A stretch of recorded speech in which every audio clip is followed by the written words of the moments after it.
ಓಂ ಶ್ರೀ ಗುರುಭ್ಯೋ ನಮಃ.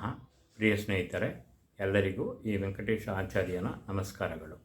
ನಾವು ಈ ಹಿಂದಿನ ವಿಡಿಯೋದ ಮೊದಲನೆಯ ಭಾಗದಲ್ಲಿ ಗ್ರಹಗಳ ನೈಸರ್ಗಿಕ ಶುಭತ್ವ ಮತ್ತು ನೈಸರ್ಗಿಕ ಅಶುಭತ್ವ ಮತ್ತು ಭಾವಗಳಲ್ಲಿ 6, 8, 12ನೇ ಭಾವಗಳ ಅಶುಭತ್ವ, ಶುಭತ್ವ, ಗ್ರಹಗಳ ಮಿತ್ರ, ಶತ್ರು, ಸಮಾನ ಗ್ರಹಗಳು ಯಾರು ಎನ್ನುವ ಹಲವಾರು ವಿಚಾರಗಳನ್ನು ನೋಡಿದ್ವಿ. ಇವತ್ತಿನ 2ನೆಯ ಭಾಗದಲ್ಲಿ ನಾವು ಗ್ರಹಗಳ ದೃಷ್ಟಿ ಮತ್ತು ಗ್ರಹಗಳ ಉಚ್ಚ, ಮೂಲ ತ್ರಿಕೋಣ, ಆಧಿಪತ್ಯ, ನೀಚ ಫಲಗಳು ಅಂದರೆ ಏನು ಅಂತ ನೋಡೋಣ. ಇನ್ನು ಮುಖ್ಯವಾಗಿದ್ದು ಗ್ರಹಗಳ ದೃಷ್ಟಿ. ಎಲ್ಲ ಗ್ರಹಗಳು ತಾವಿರುವ ಮನೆಯಿಂದ 7ನೇ ಮನೆಯನ್ನು ನೋಡುತ್ತವೆ. ಇದಕ್ಕೆ ಗ್ರಹಗಳ ದೃಷ್ಟಿ ಅನ್ನುತ್ತೀವಿ. ಒಂದು ಗ್ರಹ ಶುಭ ಮನೆಗಳಿಂದ ನೋಡುವಾಗ ಆ ದೃಷ್ಟಿ ಒಳ್ಳೆ ಫಲಗಳನ್ನು ಕೊಡುತ್ತೆ. ಅದೇ ರೀತಿ ಅಶುಭ ಮನೆಗಳಿಂದ ಅಂದರೆ 8ನೇ ಮನೆ, 12ನೇ ಮನೆಗಳಿಂದ ನೋಡಿದರೆ ಅಶುಭ ಫಲಗಳನ್ನು ಕೊಡುತ್ತವೆ. ಮತ್ತು ಶುಭ ಗ್ರಹಗಳ ದೃಷ್ಟಿ ಶುಭ ಫಲಗಳನ್ನು ಕೊಡುತ್ತವೆ, ಅಶುಭ ಗ್ರಹಗಳ ದೃಷ್ಟಿ ಅಶುಭ ಫಲಗಳನ್ನು ಕೊಡುತ್ತವೆ. ಎಲ್ಲ ಗ್ರಹಗಳಿಗೂ ಸಾಮಾನ್ಯವಾಗಿ 7ನೇ ದೃಷ್ಟಿ ಇರುತ್ತೆ. 7ನೇ ದೃಷ್ಟಿಯಿಂದ ತಾವಿರುವ ಮನೆಯಿಂದ ಮನೆಯನ್ನು ನೋಡುತ್ತವೆ.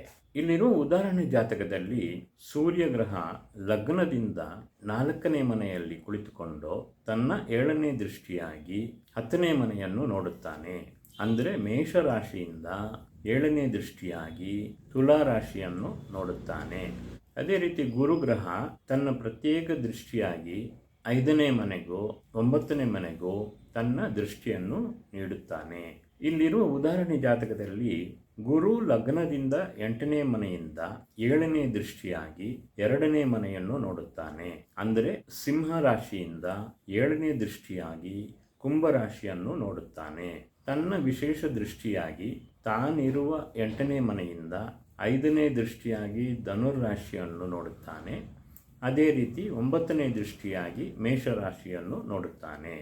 ಅದೇ ರೀತಿ ಕುಜಗ್ರಹ ತನ್ನ ಪ್ರತ್ಯೇಕ ದೃಷ್ಟಿಯಾದ 4ನೇ ಮನೆಗೂ 8ನೇ ಮನೆಗೂ ತನ್ನ ದೃಷ್ಟಿಯನ್ನು ನೀಡುತ್ತಾನೆ. ಇಲ್ಲಿರುವ ಉದಾಹರಣೆ ಜಾತಕದಲ್ಲಿ ಕುಜ ಲಗ್ನದಿಂದ 6ನೇ ಮನೆಯಲ್ಲಿದ್ದು 7ನೇ ದೃಷ್ಟಿಯಾಗಿ 12ನೇ ಮನೆಯನ್ನು ನೋಡುತ್ತಾನೆ.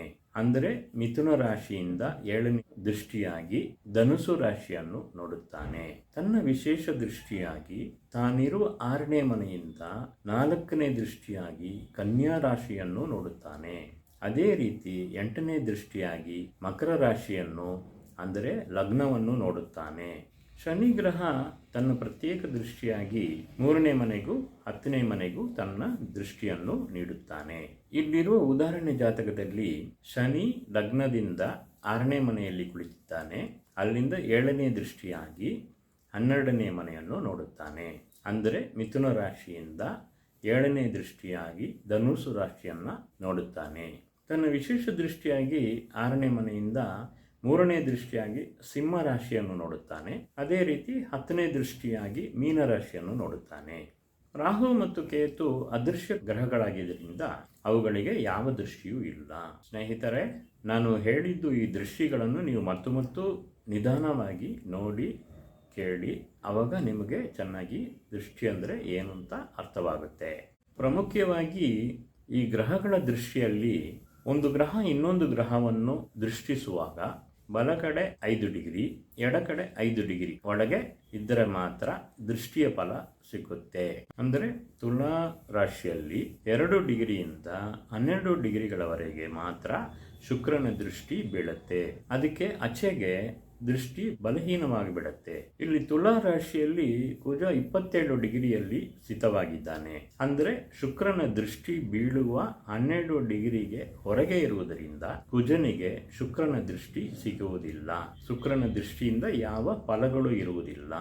ಈ ಸೂಕ್ಷ್ಮವನ್ನು ಸಂಪೂರ್ಣ ಸಂಶೋಧನೆಯ ನಂತರ ಮಾತ್ರ ಬಲವನ್ನು ನಿರ್ಧರಿಸಬೇಕು. 8ನೇ ಮನೆಯಲ್ಲಿರುವ ಗ್ರಹಗಳು ಅಶುಭ ಫಲಗಳನ್ನು ಕೊಡುವುದಕ್ಕೆ ಸಿದ್ಧಪಟ್ಟಿದ್ದರೂ ಶುಭ ಗ್ರಹದ ದೃಷ್ಟಿ ಸಿಕ್ಕಿದರೆ ಅದು ಕೊಡಬೇಕಾಗಿದ್ದು ಅಶುಭ ಫಲಗಳ ಚೈತನ್ಯ ಕಡಿಮೆಯಾಗ್ಬಿಡುತ್ತೆ ಎನ್ನುವುದನ್ನು ನೆನಪಲ್ಲಿಟ್ಕೊಳ್ಳಿ. ಇಲ್ಲಿರೋ ರಾಶಿ ಕುಂಡ್ಲಿಯಲ್ಲಿ ಮಿಥುನ ಲಗ್ನವಾಗಿ ಕುಜ 8ನೇ ಮನೆಯಲ್ಲಿ ಕುಳಿತಿದ್ದಾನೆ. ಆದ್ದರಿಂದ ಅಶುಭನಾದ ಕುಜ 8ನೇ ಮನೆಯ ಅಶುಭ ಫಲಗಳನ್ನು ಕೊಡುವುದಕ್ಕೆ ಸಿದ್ಧವಾಗಿರುತ್ತಾನೆ. ಅಂದರೆ ಕಾರ್ಯಗಳಲ್ಲಿ ವಿಘ್ನ, ಆಯುಧಗಳಿಂದ ಪೆಟ್ಟಾಗುವುದು, ಅಪಮಾನ, ದುಃಖ, ದೀರ್ಘಕಾಲದ ರೋಗಗಳು, ಕಷ್ಟಗಳು, ನಷ್ಟಗಳು, ದೀರ್ಘಕಾಲದ ಹಗೆತನ, ಅನಗತ್ಯ ಅಲೆದಾಡುವುದು, ಗಂಟಾಂತರ ಎನ್ನುವ ಅಶುಭ ಫಲಗಳನ್ನು ಕೊಡುವುದಕ್ಕೆ ಸಿದ್ಧವಾಗಿರುತ್ತಾನೆ. ಆದರೆ ಆ 8ನೇ ಮನೆಗೆ ಗುರುವಿನ ವಿಶೇಷ ದೃಷ್ಟಿಯಾದ 5ನೇ ದೃಷ್ಟಿ ಸಿಕ್ಕೋದರಿಂದ ಆ ಕುಜಗ್ರಹ ಕೊಡಬೇಕಾಗಿದ್ದು ಅಶುಭ ಫಲಗಳ ಚೈತನ್ಯ ಕಡಿಮೆಯಾಗಿಬಿಡುತ್ತೆ ಎನ್ನುವುದರಲ್ಲಿ ಯಾವ ಅಭಿಪ್ರಾಯವೇದವೂ ಇಲ್ಲ. ಗುರುಗ್ರಹದ 9ನೇ ದೃಷ್ಟಿಯೂ ಒಳ್ಳೆಯದು ಮಾಡುತ್ತೆ, 7ನೇ ದೃಷ್ಟಿಯೂ ಒಳ್ಳೆಯದು ಮಾಡುತ್ತೆ.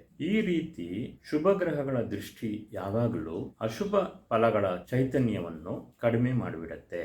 ಮತ್ತು ಗ್ರಹಗಳ ಆಧಿಪತ್ಯ ಫಲ ಹೇಗಿರುತ್ತೆ ಎಂದು ನೋಡೋಣ. ಸ್ನೇಹಿತರೆ, ನಮಗೆ ಗ್ರಹಗಳು ಯಾವ ಯಾವ ಮನೆಗಳಿಗೆ ಅಧಿಪತಿ ಎಂದು ಗೊತ್ತಿದೆ. ಇದನ್ನು ಇಟ್ಕೊಂಡು ಗ್ರಹಗಳ ಆಧಿಪತ್ಯ ಫಲಗಳನ್ನು ತಿಳಿದುಕೊಳ್ಳಬಹುದು. ಒಂದು ವ್ಯಕ್ತಿಗೆ ಮೇಷಲಗ್ನವಾಗಿದ್ದರೆ ಅವನ ಲಗ್ನ ಮೊದಲನೆಯ ಭಾವವಾಗಿ ಅದರ ಅಧಿಪತಿ ಕುಜ ಆಗುತ್ತಾನೆ. ಅಂದರೆ ಅವನ ಲಗ್ನಾಧಿಪತಿ ಕುಜಗ್ರಹವಾಗುತ್ತಾನೆ. ಇದೇ ಕುಜ ಆ ವ್ಯಕ್ತಿಯ 8ನೇ ಭಾವದ ಅಂದರೆ ವೃಶ್ಚಿಕ ರಾಶಿಯ ಅಧಿಪತಿಯೂ ಆಗುತ್ತಾನೆ. ಆದ್ದರಿಂದ ಈ ಮೇಷಲಗ್ನ ಜಾತಕನಿಗೆ ಕುಜ 1ನೇ ಮನೆಗೂ 8ನೇ ಮನೆಗೂ ಅಧಿಪತಿಯಾಗಿ 1 ಮತ್ತು 8ನೇ ಮನೆಯ ಕಾರಕತ್ವಗಳನ್ನು ಕೊಡುವುದಕ್ಕೆ ತಯಾರಾಗಿರುತ್ತಾನೆ ಎಂದು ಅರ್ಥ. ಜೊತೆಗೆ ಅವನು ಕುಳಿತಿದ್ದ 10ನೇ ಮನೆಯ ಕಾರಕತ್ವ ಫಲಗಳನ್ನು ಕೊಡುತ್ತಾನೆ. ಅಂದರೆ ಈ ವ್ಯಕ್ತಿಗೆ ಕುಜಗ್ರಹ 1ನೇ ಮನೆ, 8ನೇ ಮನೆ, 10ನೇ ಮನೆ ಕಾರಕತ್ವ ಫಲಗಳನ್ನು ಕೊಡುವುದಕ್ಕೆ ಸಿದ್ಧವಾಗಿರುತ್ತಾನೆ ಎಂದು ಅರ್ಥ. ಇಲ್ಲೊಂದು ಸಣ್ಣ ವಿನಾಯಿತಿ ಏನಂದರೆ 1ನೇ ಭಾವದಲ್ಲೂ ಅಂದರೆ ಲಗ್ನ ಭಾವದಲ್ಲೂ 8ನೇ ಭಾವದಲ್ಲೂ ಯಾವುದೇ ಗ್ರಹಗಳು ಇಲ್ಲದಿದ್ದರೆ ಮಾತ್ರ ಕುಜಗ್ರಹ 1ನೇ ಮನೆ ಮತ್ತು 8ನೇ ಮನೆಯ ಫಲಗಳನ್ನು ಕೊಡುತ್ತಾನೆ.